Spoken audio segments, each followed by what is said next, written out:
Hi, I'm Kezia, stroke survivor and member of Bind. And hi, I'm Carrie, a stroke survivor and also a member of Bind. And today we are welcoming Lori Vober, who is traveling in from Goodyear, Arizona, but she says she considers Texas her home, so welcome home. She is also a brain injury survivor and an advocate by sharing her experience and how she has seen it with a very positive perspective. So welcome, Lori. Thank you, guys. I'm so excited to be here. Welcome to Bindwaves, the official podcast of the Brain Injury Network of Dallas.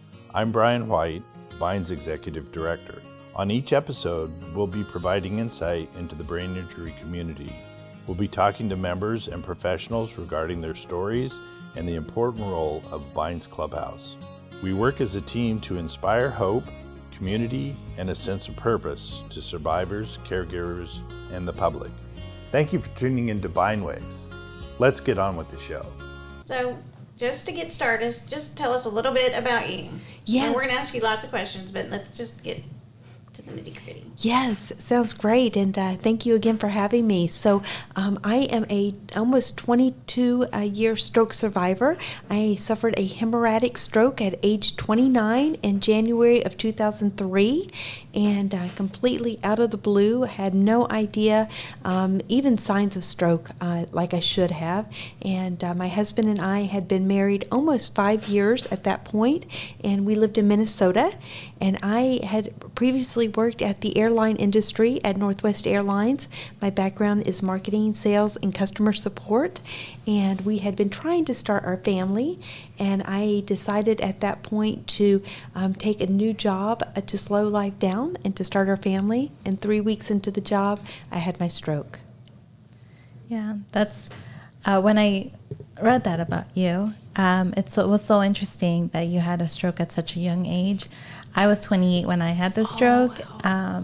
It hasn't been 20-something, but it definitely has been 6 years. And I was talking about earlier how time is the weirdest concept, because sometimes it feels like that was so long ago, but sometimes I feel like it was just yesterday. Yes.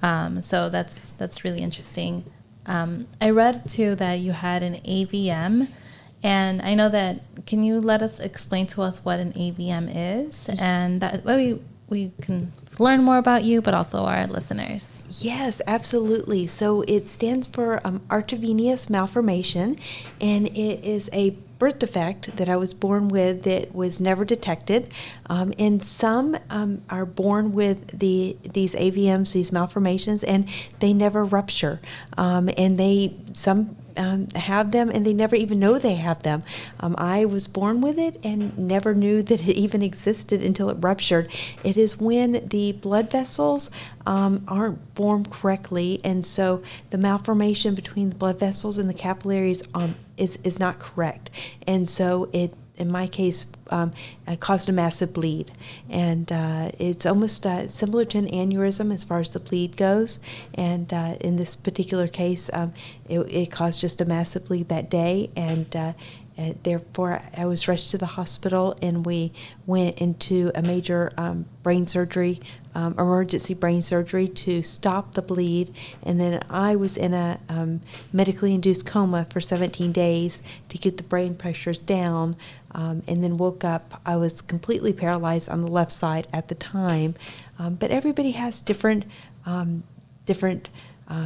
reactions, and I think like everybody that is a stroke survivor or a brain injury survivor, I have my days of frustration, but I also have my days of really remembering how miraculous it is that I survived and that I'm walking, talking, and doing as well as I am, because not everyone does survive. And statistically, as you guys all know, specifically with hemorrhagic strokes, it is the most fatal stroke out there.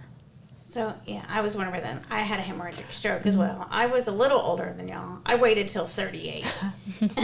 Still really young. Right. It's Yes. still young. Yes. No one thinks strokes are young. And that's kind of what I was wondering, if was it, because like we don't know what caused my hemorrhagic stroke, but are they fairly certain that the AVM is what caused your stroke? Yes. And then we did go in while I was in the hospital, and they did a second brain surgery to actually remove the malformation. So they were sure at that point it was indeed the malformation. I think that's really interesting. I think we've had a couple of members here from Bind that have had AVMs, and I think it's really interesting to know that at such a young age to have that cause.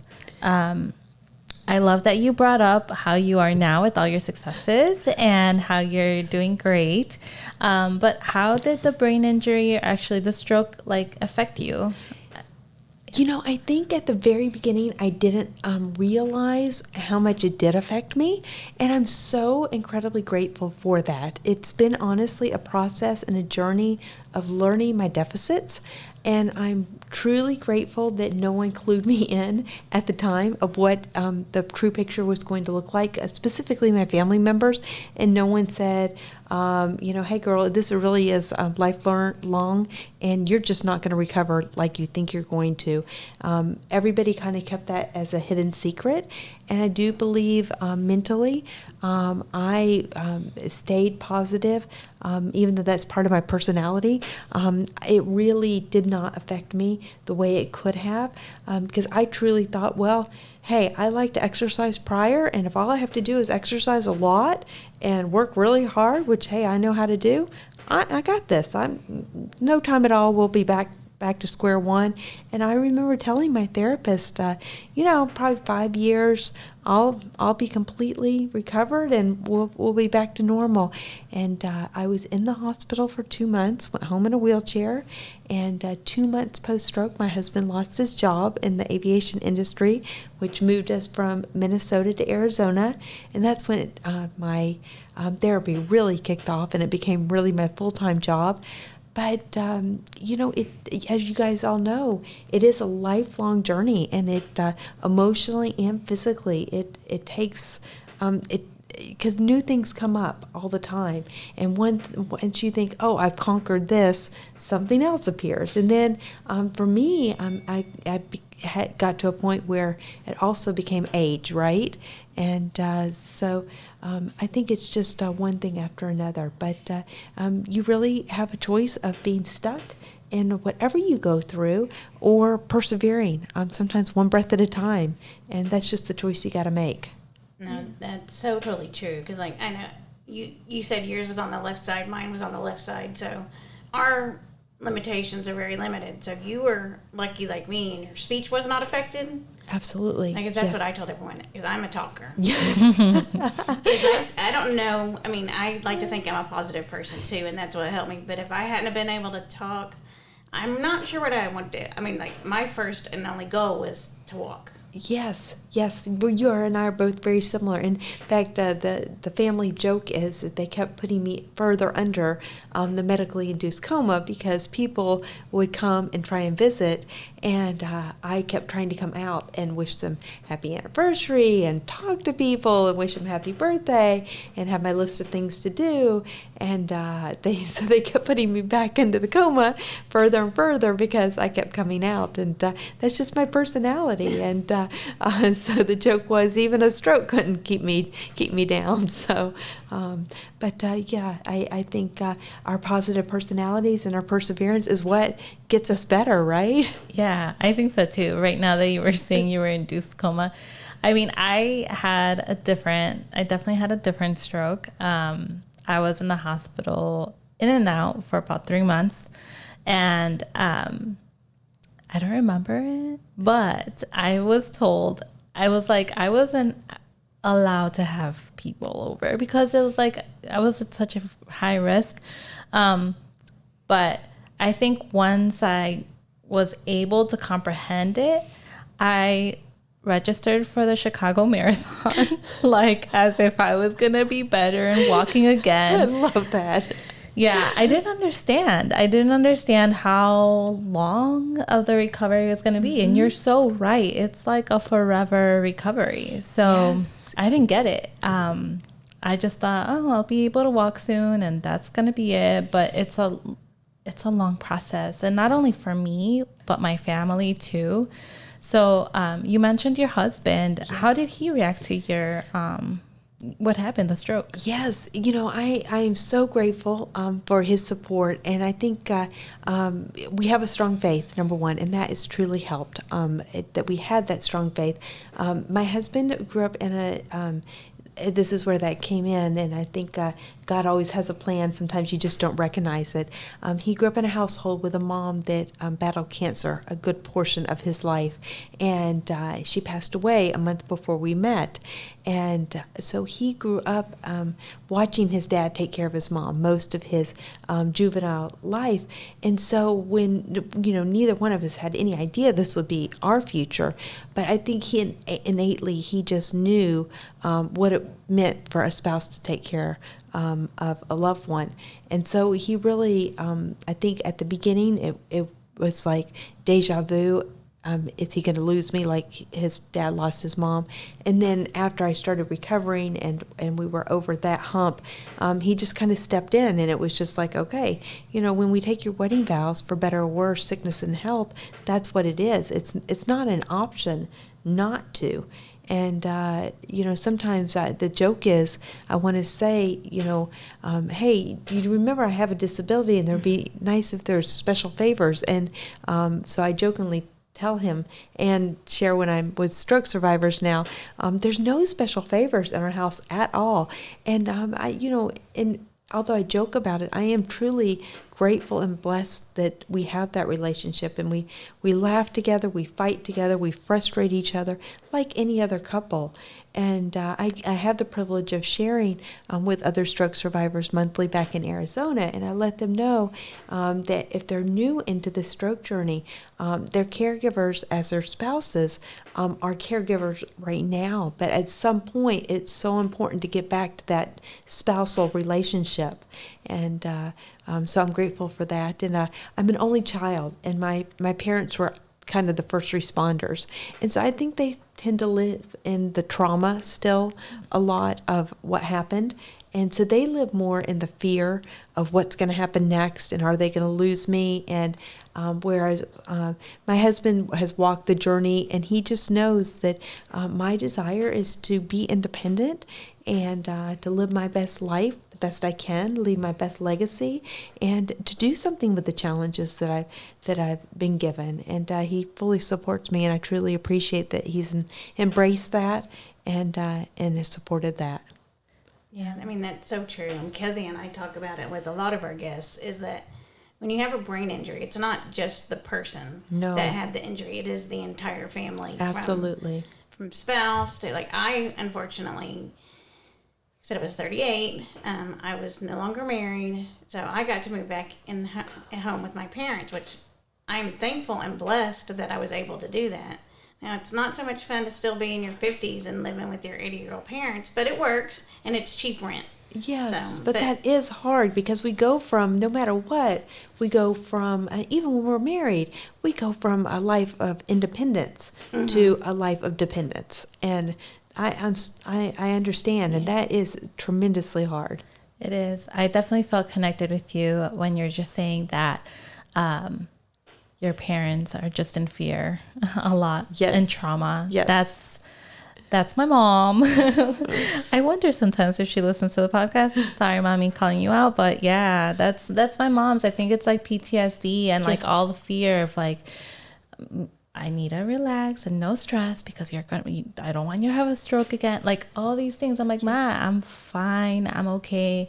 I mean, I understand I have to be, careful, but not stop my life. Yes, so yeah. Yes, absolutely. One of the deficits was I had epilepsy from the stroke.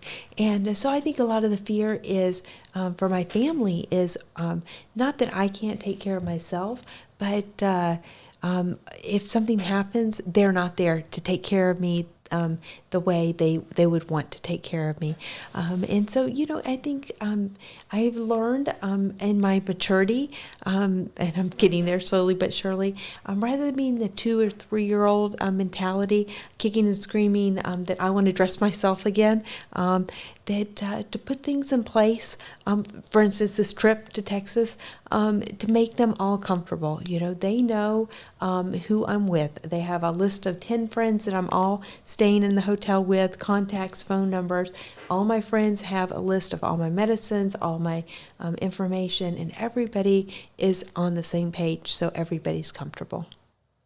I love what you just said. Again, no. I feel very connected to you right now. I had a seizure about, I don't even know, time is so weird, like 3 weeks ago. Okay. And I hadn't had one in 4 years. Oh. And it's like it's like a little trigger to what I had to go through 6 years ago. So it's like, oh my goodness. Here we go again. Yes.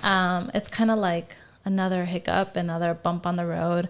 But it feels so different. And then it's like a lot of triggers for my families and friends and the people I've met here in Texas. I have friends that are not part of BIND and don't have too much experience about brain injury survivors, what our life is like. And it was like, wait, what if you come over to my apartment? And like, we were going to hang out in her pool. And she's like, I don't know if that's healthy right now. I'm like, well, right now, not so much. Shouldn't be by a pool, but it's fine. Here's my mom's phone number.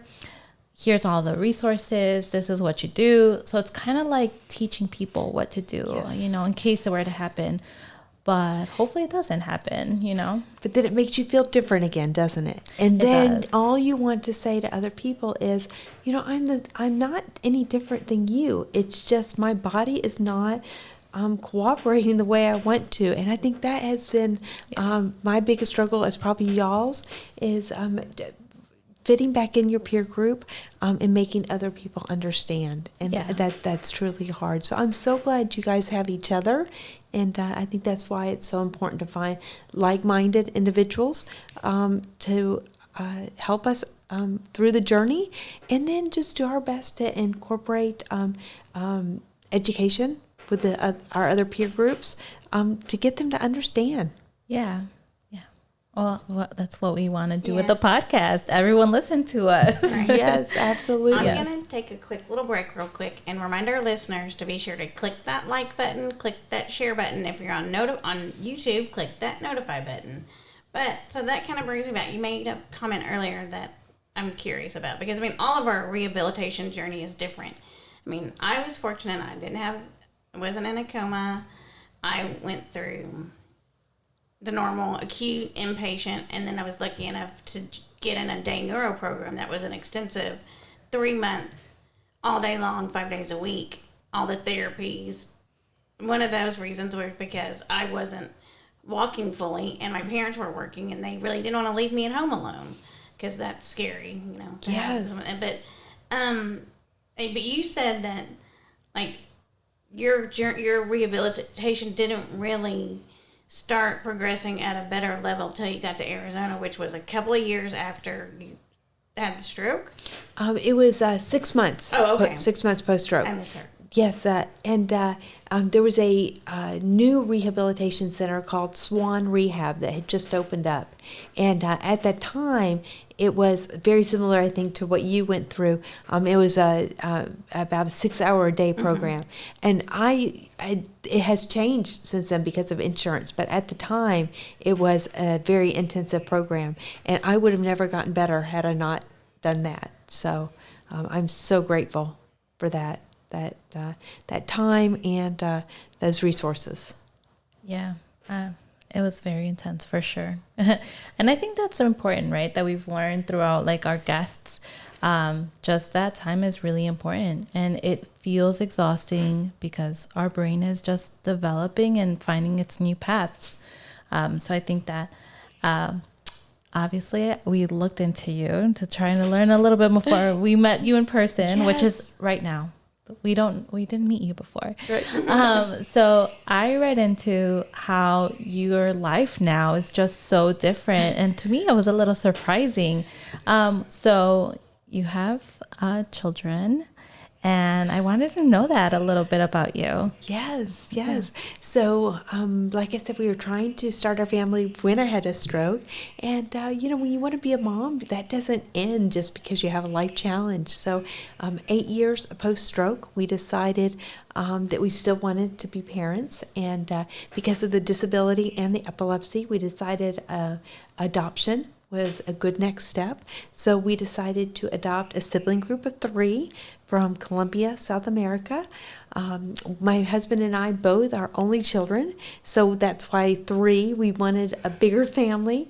I say now, a lot of times, it doesn't matter if it's parenting, a relationship, a job. Many times you don't know what you don't know till you're involved, and that's the same way with parenting. So we adopted our 3. They were 6, 8, and 10 at the time of adoption. And it was definitely a journey of challenges and blessings. They are now 19, 21, and almost 24. And the challenges never end. It's a blessing. I'll always be grateful that I was able to be a mom, but a lot of trauma and unknowns with adoption. But that's life, right? Yeah, I love that you've chosen that. I mean, you're right. It doesn't just the stroke or any other injury that can change life doesn't have to put pause on life or end a certain goal and vision that you had for yourself. Thank you. I love that. Yeah, it's great. How did they not just react to being adopted, but being adopted into a family with challenges? I mean, did they just adapt easily? I mean, I'm just curious. They were young when you adopted them. Yes, they were fairly young. I think they just kind of rolled with it. I think they just they never really knew anything different, and so. I think there was just multiple challenges anyway, and so it's just kind of one more. They had challenges, I had challenges, so sometimes it worked well, and sometimes we were all a hot mess. It just depends on the day, depends on the year, depends on what we were going through. So, that's life, right? Yeah. And I look back now, and it's sometimes when I talk to others, and especially in my books, I talk about, we have all these expectations and dreams and hopes, and they rarely turn out the way we expect them to. And so your ability to roll with the punches and to move forward, I think that's one of the greatest gifts I've learned is flexibility. I love that. Flexibility, but also I hope your kids know how BA. I don't know if I can say that out loud, like how amazing you are and going through all of this, all of these challenges. And I think so far, I feel like what I've viewed you for is just a balance you've been able to manage in life with your difficulties, your limitations that you've learned how to overcome. And then also just a normal life. And I hope that maybe our listeners don't see me quoting because I don't know a better word other than normal, but it's not. It's just a sense of what other people think is normal. Right. But what would you give to our listeners, which many may be brain injury survivors or caregivers, and how you learned how to manage this balance in life? I think a lot of it is I just learned that every challenge is an opportunity once you get through the grief and trauma and loss of things. But you have to really give yourself that time to grieve. And it took a long time, and I'm still in the process of learning how to grieve that loss. And I found that there is a beautiful new normal, and it truly is a new normal, but you have to really recognize that you had a loss and grieve that. And so I became really engrossed and involved at the cancer center. I was pre-diagnosed ovarian cancer, cancer-free now, but that just taught me so much about emotional support and something that the stroke community really didn't teach me because it was more physical. So I've tried to really incorporate that when I speak to other stroke survivors and in my own journey. And when I became an author, I think writing and sharing with others and serving has truly helped me on my own journey. I did not go through counseling, and I should have, because there's layers and layers of trauma, hurt, PTSD, and you know, when you don't uncover that properly, it just one thing is hidden under something else, under something else, under something else, and you know, layers just keep building. And so I've just learned so much on the journey. But thank you for the compliment. And now I'm totally relating to you, because I'm from a faith-based home too, and so I was very frustrated in the beginning. Why me? Why did this happen? Blah, blah, blah. And I realized, like what you just said, is I have to go through the 5 stages of grief that you go through if you lose a loved one. Because I lost the most loved one that I could ever love. But I'm still here. I'm still alive. So let's figure out what to do, and let's keep on going. Absolutely. And I, like you, have found my purpose, and it's all just about educating. And let's let people that don't understand brain injury learn about brain injury. Let's provide hope and support for the new survivors, because that's what they need. Absolutely. And there's such inner joy and hope that goes above and beyond our physical challenges. And if we can have that emotional support and emotional well-being, then it doesn't change our physical circumstances, because we might not ever get any better. And that's what we have to get to a point of understanding. We might not ever change where we're at physically, but if we can be healthy emotionally, then it changes everything. And if we can help others in that same sort of pattern and well-being, then we've served our purpose. Yeah, exactly. I love it. I definitely agree, and I hope our listeners are learning that too. In all honesty, Lori, it's been great for you to be here and squeeze us in, really. Squeeze us in to talk to you and get to know you. That's been great. So I also want to thank our listeners to listen to us on our Thursday. So, yes. And I hope you stick around a little bit more often. Yes, thank you so much. I appreciate you having me. Thank you. Thank you, Lori. And again, if you would like to contact us, you can email us at bindwaves@thebind.org. You can also visit our website, thebind.org/bindwaves. If you're interested in becoming a volunteer, you can visit the bind.org website for more information, and we will also make sure that we have Lori's contact information in the details of the show notes. And to all our listeners, don't forget to just like us on all your social media platforms, on all of that, Instagram, Facebook, YouTube, wherever you listen to the podcast, and just give us a comment if you like. And again, you can hear us every Thursday, all new episodes every Thursday. So until next time. We hope you've enjoyed listening to Bind Waves and continue to support Bind and our nonprofit mission. We support brain injury survivors as they reconnect into the life, the community, and their workplace. And we couldn't do that without great listeners like you. We appreciate each and every one of you. Continue watching. Until next time.